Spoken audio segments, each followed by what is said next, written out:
Hi and welcome, I'm Andy Miocha and you are watching A News. Here are the headlines. Ukraine tops the packed agenda of one-day EU summit in Brussels.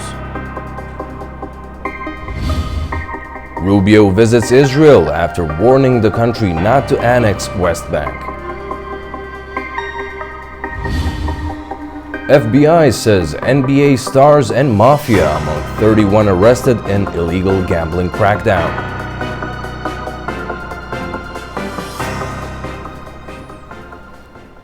Thank you for tuning in. We begin in Brussels. The EU has adopted a fresh round of sanctions on Russia, targeting energy, supplies, banks, crypto exchanges, and entities in India and China. This comes as the US announced it was sanctioning two of Moscow's largest oil companies. But EU member states remain divided on whether to use the funds from Russian frozen assets as a loan for Ukraine. William Denslow reports from the Belgian capital. For Ukraine's allies here in Europe, they headed into this summit of European leaders here in the Belgian capital with plenty of momentum, much of that coming from the United States. That announcement from the Trump administration that this bilateral meeting between the US president and his Russian counterpart is off for now. Also, the US announcing those sanctions on two major Russian oil companies. Fueled by that, the European Union has announced a 19th round of Russian sanctions. Now, this package targets Russian liquefied natural gas. There'll be a ban on LNG heading into the European bloc by 2027. Ursula von der Leyen, the European Commission President, says that hits to the heart of Russia's war machine. When it comes to the significance of this sanctions package, we've also heard from Kaja Kallas, the EU's top diplomat. She says that the significance is three-pronged. First of all, it shows that Ukraine will continue to have the means to defend itself. She says it's further sign that Ukraine and its allies will outlast Russia in this war. And the third, that it shows proof that Europe is willing to take action independent of Washington too. However, things aren't going all Ukraine's way. There remains a huge question about whether there will be unanimity from EU's 27 member states when it comes to signing off on the use of frozen Russian assets to the tune of around $160 billion. One big block to this is Belgium's position. This is the country where the majority of these Russian assets lie. Russia has promised fierce legal retribution should that money be used as a loan for Ukraine. Belgium is calling for more security guarantees from the rest of the member states. They're calling for mutualization of the risks. They're calling for burden sharing should this money have to be repaid. They're also asking for all member states that have frozen Russian assets to join this plan. Ukraine's President Volodymyr Zelensky, speaking here at the European Council, has made his position very clear. He says that the money from these frozen Russian assets should come by 2026, ideally by the start of the year. He says this will be used towards Ukraine's reconstruction as well as providing more arms. He says the majority of those will be Ukrainian made. He says they'll be cheaper and produced faster. His message to the European Council is very simple. Act now. William Denslow, Frey News in Brussels. Russia's President Vladimir Putin said Moscow supports continued dialogue with Washington after US President Donald Trump canceled their planned summit in Budapest and slapped new sanctions on Russia. Putin said that new US sanctions were an attempt to put pressure on Russia. Calling them an unfriendly act, he said they would not affect the economy. The US president has decided to cancel or postpone this meeting. More likely, he is talking about postponing it. What can we say? Dialogue is always better than any confrontation, any disputes, or especially war. That is why we have always supported continued dialogue, and we continue to support it. Meanwhile, 2 Ukrainian journalists were killed in a Russian drone strike in Kramatorsk, according to local officials. The victims, Olena Hubanova and Yevhen Karmazin, worked for the state-funded Freedom TV channel. The channel confirmed their deaths, saying they were in a car at a petrol station when the strike happened. Another journalist, Alexander Kolichev, was seriously injured. Ukraine's President Volodymyr Zelensky condemned the attack, calling it a deliberate attempt to silence independent reporting. Ukraine's general prosecutor has opened a war crime investigation. The Russian side has not commented. The death toll from an overnight explosion at a military plant near the Russian city of Chelyabinsk has risen to 12, and 5 people were injured. The blast occurred in the nearby city of Kopeisk, where the governor said a fire had been extinguished and ruled out any link to drone activity. Local media reported that the explosion took place at the Plastmas plant, operated by state corporation Rostec. Residents said the shockwave rattled windows, set off car alarms, and was felt across distant districts. U.S. President Donald Trump says he expects to reach agreements with China's Xi Jinping when they meet in South Korea next week. Trump said on Wednesday that he plans to discuss China's purchases of Russian oil and how to stop the war in Ukraine. Our Mahnur Makhdoom has more in Beijing. US President Donald Trump confirmed that he will meet Chinese President Xi Jinping during his upcoming visit to South Korea on the sidelines of the APEC summit on October 29 to October 30th. The meeting comes as relations between the US and China have hit new lows in recent weeks over trade disputes and China's export restrictions on rare earth minerals. This will be the first in-person encounter between the two presidents since President Trump returned to the White House. Their previous meetings include summits in Florida in 2017, a state visit to China later that year, and the 2019 G20 summit in Osaka, where trade negotiations resumed. As of yet, China has not issued an official public response to President Donald Trump's confirmation of the scheduled meeting at the summit. However, Chinese officials have previously emphasized the importance of sincerity and dialogue, urging the United States to engage without resorting to threats or intimidation. Honor of them, A News, Beijing. Turning to the Middle East, U.S. Secretary of State Marco Rubio arrived in Israel for his 3-day visit with the goal of implementing Donald Trump's Gaza peace plan. Rubio arrived just after Vice President J.D. Vance's departure and is expected to meet Israel's Benjamin Netanyahu. His trip comes as a bill applying Israeli law to the West Bank won preliminary approval from Israeli lawmakers on Wednesday. Rubio has said that the Israeli Knesset's move towards the annexation of the West Bank could endanger Washington's plan to end the conflict in Gaza. Now for more on the preliminary bill approved by Israel's parliament. The law to apply Israeli sovereignty to parts of the occupied West Bank has drawn sharp criticism from the Palestinians and concern from Washington. Israel's parliament has approved a preliminary bill to apply Israeli sovereignty to parts of the occupied West Bank, territory Palestinians claim as part of their future state. The move has drawn sharp criticism from the Palestinians and concern from Washington, which says it could derail ongoing peace efforts. The proposal, which passed its first reading late Wednesday, still requires further parliamentary approvals before becoming law. U.S. Secretary of State Marco Rubio said Israel's decision threatens President Donald Trump's plan. But obviously, I think the president's made clear that's not something we'd be supportive of right now, and we think there's even threatening to the peace deal. So they're a democracy, they're going to have their votes, people are going to take these positions, but at this time it's something that we think it might be counterproductive.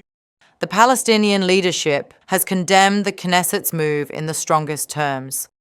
Hussein al-Sheikh, vice president of the Palestinian Authority, wrote on X that the Israeli Knesset's demand for the Israeli government to impose Israeli sovereignty over the West Bank represents not only a direct assault on the rights of the Palestinian people, but also a dangerous escalation that undermines the prospects for peace. The International Court of Justice said Wednesday that Israel must ensure civilians in Gaza receive essential aid and support UN relief efforts, including UNRWA. The court also noted Israel has not provided evidence that UNRWA staff are linked to Hamas. As the ceasefire in Gaza holds, many displaced Palestinians continue to live in difficult conditions. Access to basic necessities such as water and shelter remains limited, and uncertainty about the future persists. Days after a fragile ceasefire took effect in Gaza, many displaced families remain uncertain about what tomorrow will bring. Among them is Amna Abu Tuaime, a mother of 4 living in a worn-out tent on the outskirts of Khan Yunis. I have had this tent since the beginning of the war. I have been moving from one place to another, and it is very worn out.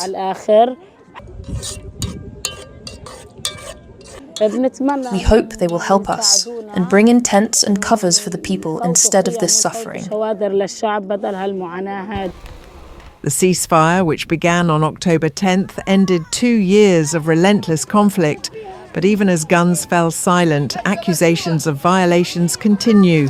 The Israeli government and Hamas have both blamed each other for breaching the deal. According to Gaza's health ministry, at least 88 Palestinians, including civilians, have been killed since the ceasefire began. On the Israeli side, 2 soldiers were killed in clashes with militants over the weekend.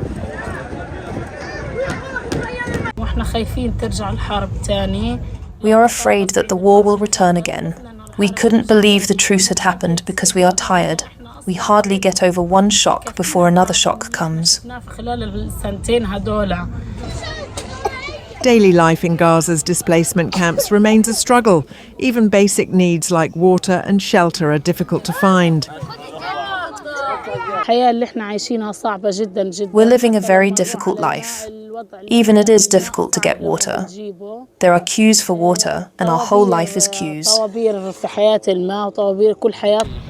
Many in Gaza live on edge, caught between the fear of war and the fragile promise of peace. Well, earlier I spoke with the ambassador of the State of Palestine to Azerbaijan, Ahmed Metani, on the situation on the ground and the future of the peace process in the Middle East. Let's have a listen and a look. Let's start with the latest developments. We've seen the Israeli parliament advance a text saying that Israeli law should be applied in the West Bank, which tantamounts to annexation. U.S. Secretary of State Marco Rubio has called the vote a threat to peace, with, of course, U.S. President Donald Trump earlier saying he will not allow the annexation to happen.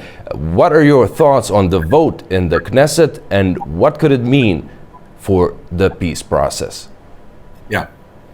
Allow me first in the beginning to thank you and thank the Azerbaijani people, the government and the leadership for their continuous support for Palestinian cause. Azerbaijan has been in forefront in supporting world peace and human rights.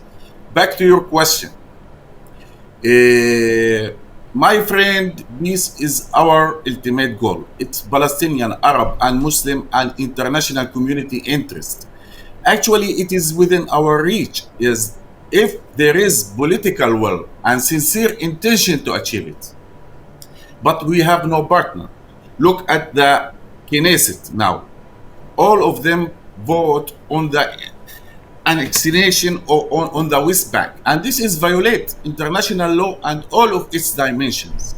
And also against United Nations resolution, especially Security Council Resolution 2334, which says that all settlements in West Bank are illegal, and it's supported from the international community. The problem is now we don't have partner in Israel. They don't believe about peace and two-state solution. All of the international community, they want to solve Palestinian issue, but the Israeli sides, they don't want to solve the problem. My dear, the two-state solution was proposed by the international community, not by the Palestinians. And we accepted, even though it was a painful compromise to accept to take only 22% of our historical land and give them 78%. But even though the Israeli now, they are building the settlements and put the fact on the ground. The question is, until when Israel has to be above the law?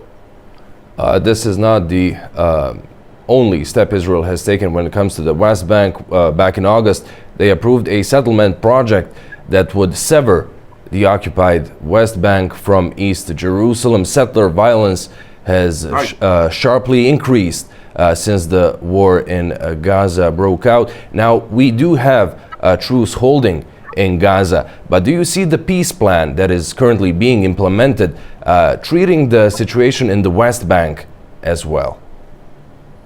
Yeah, of course, we are connecting. Gaza is part of our country, because the two-state solution is West Bank, East Jerusalem, and Gaza. So Gaza is part of our land, and of course, influence the peace process in Gaza once they attack the people in West Bank. And hopefully the international community can take its responsibility to force Israel and make pressure on them to accept and respect the international law and United Nations resolution. We don't want more implementing United Nations resolution, my brother. So we have more than 800 General Assembly resolution and more than 100 Security Council resolution, and none of them is implemented. So until when the Israel has to be above the law, and also until the Palestinian has to suffer. Well, with this peace plan, there is a lot of things imagined. An international security force board overseeing the peace. But when it comes to the day after and the future governance, do you see the Palestinian Authority conducting all these reforms called for by the peace plan, organizing elections, and eventually leading Palestine?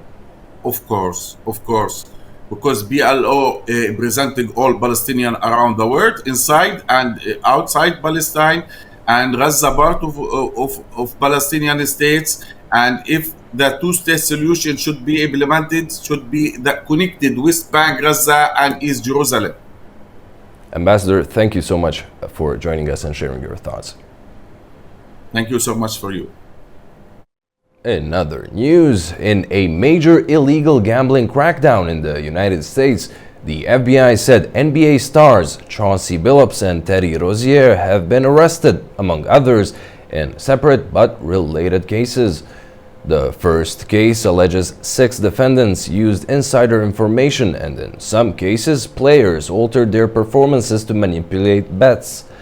The other involved 31 defendants who are alleged to have participated in a scheme to rig illegal poker games and steal millions of dollars in games backed by crime families of La Cosa Nostra. French environmental groups have won a landmark case against Total Energies. The court ruled the oil giant misled the public with adverts suggesting it mainly uses green energy, ordering it to remove claims from its website or face heavy fines. A French court ruled against energy giant Total Energies on Thursday, finding the company guilty of misleading the public with false environmental claims. The decision marks the first time France's greenwashing law has been applied to a major energy company. The case was brought by Greenpeace France, Friends of the Earth France, and Notre Affaire à tous.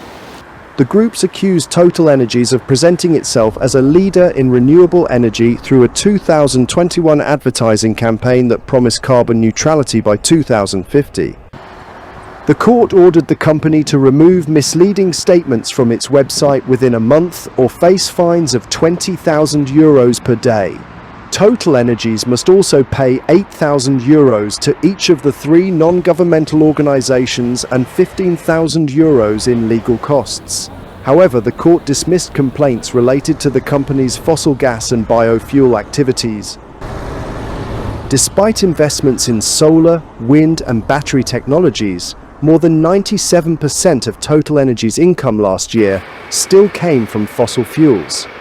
The decision could set a precedent for how companies promote their environmental efforts as European Union regulations tighten. It sends a clear message that false or exaggerated green claims will face greater scrutiny worldwide. UK Deputy Prime Minister David Lammy has said artificial intelligence can help rebuild public trust and fix inefficiency across public services. His comments came as OpenAI announced a new partnership with the UK government to expand data operations in Britain. Our Zainab Farajzadeh has more. The United Government has announced a new partnership with OpenAI that will allow the company to store data on British soil for the first time. The move aims to give UK businesses more secure access to AI tools amid rising global cyber threats. Speaking at OpenAI's Frontiers conference in London, Deputy Prime Minister David Lammy said the AI revolution could help rebuild trust in the state and boost productivity across public services, arguing some parts of the public sector have become too expensive and unproductive. Lammy said AI is already being used to speed up administrative tasks and analyze public consultations, and that more than 1,000 probation officers will soon use an AI tool to transcribe conversations with offenders to cut down paperwork. He added embedding AI across government could rejuvenate 150 years of British state enterprise in the next 15 years. Zainab Farajzadeh, in News, Manchester, United Kingdom. Turning back to the Donald Trump planned Asia tour, the U.S.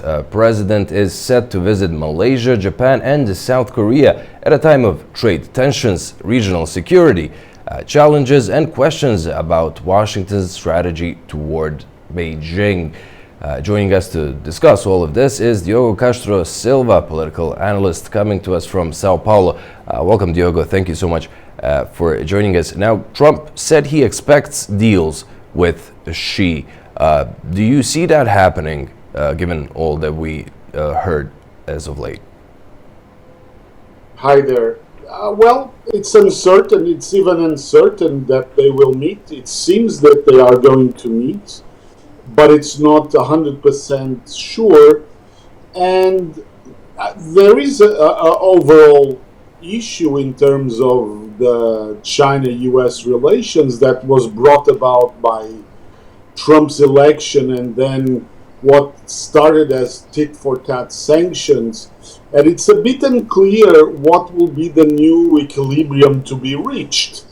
I think China sees it has an upper hand, mainly because it's using the rare earths as a leverage tool. There was a big fear in terms of the sanctions, but once they were used and China kind of survived to that, and then they lost the threatening power. So it's really unclear what will be the new equilibrium. If I would have to give an opinion, I would say the US is in a weaker position and China will look into a deal that is favorable, or to punt it further to use its leverage a little bit more against the US. Well, one of the stops of his tour is Japan. Do you expect the newly elected conservative Prime Minister Sanae Takaichi to woo Trump and strengthen not only the Tokyo-Washington alliance, but trade as well? Well, there was an agreement reached with Japan this year. I don't see any changes on that. What I see, I think what Japan and South Korea, the main Asian partners of the US, what they are most looking at this moment is in terms of stability of leadership in the region, which with Trump is kind of an open question mark. Because the greatest issue behind all of this, of course, economic but the tariffs have already been discussed. The question is also regional security. What is going to be the approach towards China? Because both South Korea and Japan, and especially Japan, see China as a great threat to security, to regional security. And this is, I think, looming big in their heads in terms of what is the leadership of the US in the region. And within the case of South Korea, also the question of North Korea and what would be the approach towards a less isolated leader in North Korea and better armed and better equipped than before. Diego, thank you so much for joining us and providing us with your insight. Thank you. The Regional Transport Ministers International Conference has opened in the Jinnah Convention Center in Islamabad. The two-day event gathers transport officials and development partners from Saudi Arabia, Turkey, Azerbaijan, Uzbekistan, Kazakhstan, Iran, Belarus, Turkmenistan, Sri Lanka, and the Maldives for talks on enhancing connectivity and sustainable transport cooperation. Turkish President Recep Tayyip Erdogan concluded his three-day Gulf tour with a visit to Oman, meeting Sultan Hitim bin Tariq and presenting him with a Turkish-made electric car. Previous stops of Erdogan's tour were Kuwait and Qatar, where several agreements were signed on political, economic, and defense cooperation. Turkish President Recep Tayyip Erdogan concluded his three-day Gulf tour on Wednesday with a meeting with Sultan Haitham bin Tariq in Muscat, the capital of Oman. Following a formal welcoming ceremony at Al Alam Palace, the two leaders held a closed-door meeting. After the discussions, President Erdogan presented Sultan Haitham with Turkey's domestically produced electric car, TOG. The leaders inspected the vehicle in the palace courtyard, with Industry and Technology Minister Mehmet Fatih Kacır briefing the Sultan on the car's design and technological features. Historically, relations between Turkey and Oman date back to the 11th century and developed further during the Ottoman era from the 14th century to the early 20th century, including military cooperation to secure trade routes. During the Gulf tour, Erdogan also visited Kuwait and Qatar. In Kuwait, 4 bilateral agreements were signed covering maritime transport, mutual recognition of certificates, energy cooperation, and direct investment promotion. In Qatar, Erdogan met with Emir Sheikh Tamim bin Hamad Al Thani, where a series of bilateral agreements were signed. The two countries maintain close political, economic, and defense cooperation. The Gulf tour aimed to strengthen Turkey's relations with Gulf states across political, economic, and defense sectors. Saudi Arabia is expanding tourism investment at its historic Al Ula site. The kingdom plans to launch projects to attract private investors and turn the UNESCO World Heritage Site into a global tourism destination. Saudi Arabia's ancient Al Ula is opening its doors wider, this time to private investors. The kingdom plans to launch $1.6 billion projects to turn one of its most treasured heritage sites into a global tourism magnet. At the heart of Saudi Arabia's northwestern desert, Al Ula, a UNESCO World Heritage Site, is preparing for its next transformation. we're embarking upon a big initiative to secure private sector investment, and we have about $6 billion worth of investment opportunities with about 21 projects that will be floating to the market sometime at the end of the year, early next year. Our primary markets are this region, the Gulf region, with 70% of our visitors really coming from Saudi, UAE, Qatar, etc. Then 30% are international, and the international breakdown is about 5% from the United States, about 5% from the UK, about 5% from China and from India, and then the rest from Italy, Germany, and France. So those are our top 10 markets. Last year, Alula drew around 300,000 visitors, a number expected to more than triple to 1 million by 2030. But development will be carefully balanced. About 60% of the vast site remains a protected national park. The site's development will roll out in 3 phases and expected to finish by 2030. We just finished phase 1, and we're entering into phase 2 now, and then we even have a phase 3. So we'll have lots of opportunities for investment, lots of opportunities for development as well. Experts say that the transformation of Alula reflects Saudi Arabia's broader shift from an oil-based economy to one investing in heritage, creativity, and sustainable tourism. Regional policymakers and investors are exploring new ways to boost financial ties and digital connectivity across the Caucasus and Central Asia. The discussions held during the Tbilisi Finance Summit and the Silk Road Forum aim to turn regional cooperation into practical outcomes for trade, innovation, and investment. Arnini Nikolashvili reports from Tbilisi. The Tbilisi Finance Summit is taking place in Georgia for the first time, held alongside the Silk Road Forum. The 2 events are linked. Discussions at the summit build on them from the forum, looking at how the so-called Middle Corridor could develop not only as a transport route but also as a corridor for capital and innovation. Sessions brought together central bank governors, government officials, and investors from the Caucasus and Central Asia, including Georgia, Azerbaijan, and Armenia. They discussed digital transformation, cross-border payment systems, and ways to strengthen regional financial cooperation. Speakers such as acting governor of the National Bank of Georgia, Natia Turnava, and representatives from the Central Bank of Azerbaijan emphasized the need for stronger digital infrastructure and harmonized regulations to attract international capital. Another focus was on how smaller economies can keep up with rapid technological changes, including artificial intelligence, digital currencies, and programmable money, without compromising financial stability. Meanwhile, at the Silk Road Forum, discussions extended beyond logistics and trade to issues like sustainable investment, innovation, and the potential for greater coordination among South Caucasus countries. Organizers say that the goal is to turn regional cooperation into concrete outcomes, from more efficient digital payments to a more connected investment environment across the Caucasus and Central Asia. Nini Nikolashvili, Tbilisi, A News.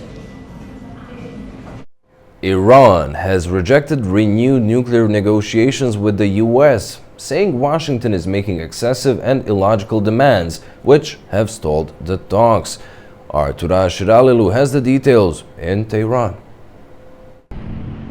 Iran's Foreign Minister Abbas Araghchi ruled out resumption of talks with the United States over Tehran's civilian nuclear program, stating that the stalled negotiations will not restart as long as Washington is laying down excessive and illogical conditions.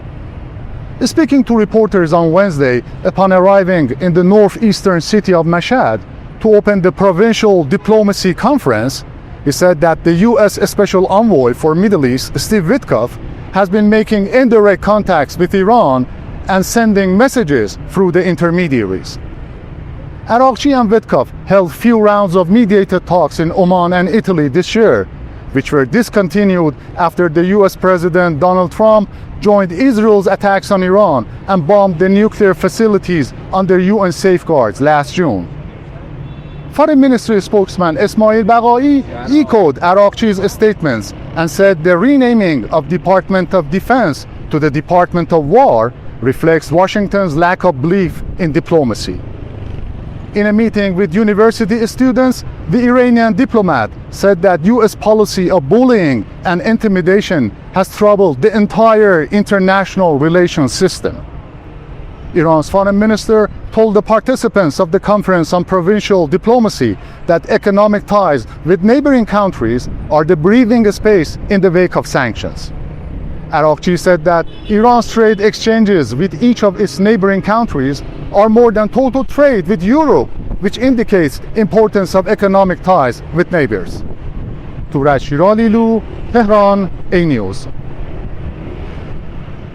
The Mobile Museum of the Battles of Çanakkale has arrived here in Baku, bringing with it a powerful glimpse into the 1915 Dardanelles campaign during World War I.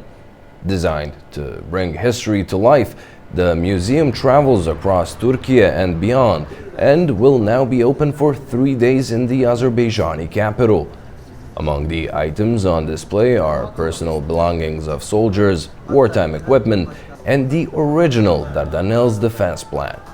Since its launch, the Mobile Museum has visited dozens of cities across Turkey and other countries.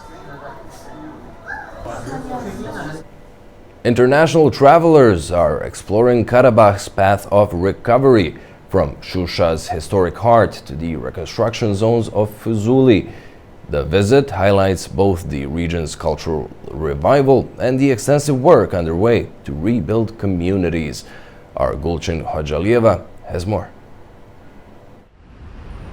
Shusha, long regarded as the cultural heart of Karabakh, is welcoming international travelers exploring the region's recovery. The journey continues through key areas, showcasing reconstruction and ongoing developments across Karabakh. International travelers from 8 countries visited Shusha's central square, observing its historic monuments. The delegation also toured the Upper Gova Agha Mosque, one of Shusha's most significant historic sites, learning about its cultural importance and ongoing restoration efforts. I saw really nice restorations. It was great to walk through the city, see all the progress, and when I remember we were here 3-4 years ago, the progress between these, let's say, couple of years is just amazing. So everything changed to the positive. The travellers then continued to Fuzuli, where they were briefed on demining operations conducted by the Azerbaijan National Agency for Mine Action. They witnessed a landmine being safely tested and neutralised, learning about the risks and ongoing efforts to make the area safe for returning residents. Well, I think most importantly is what we just learned is that every mine that you're identifying is actually being destroyed, so it cannot be brought into the traffic once again for international trade, so to say, on mining. I think mining is one of the most cruelest things that we have invented as humankind. So I'm glad to see that there's a systematic way to get rid of it and to get rid of it for forever. Yeah. This visit is part of a 2-day journey along the Agdam-Hankendi-Lachin Shusha-Fuzuli route, organised by the Extreme Travellers International Congress, highlighting Karabakh's ongoing reconstruction and recovery to a global audience. The journey underscores the region's transformation and the continuing efforts to rebuild and reconnect communities in Karabakh. Well, that's all we have for you for now. Thank you so much for watching and do stay tuned to A News.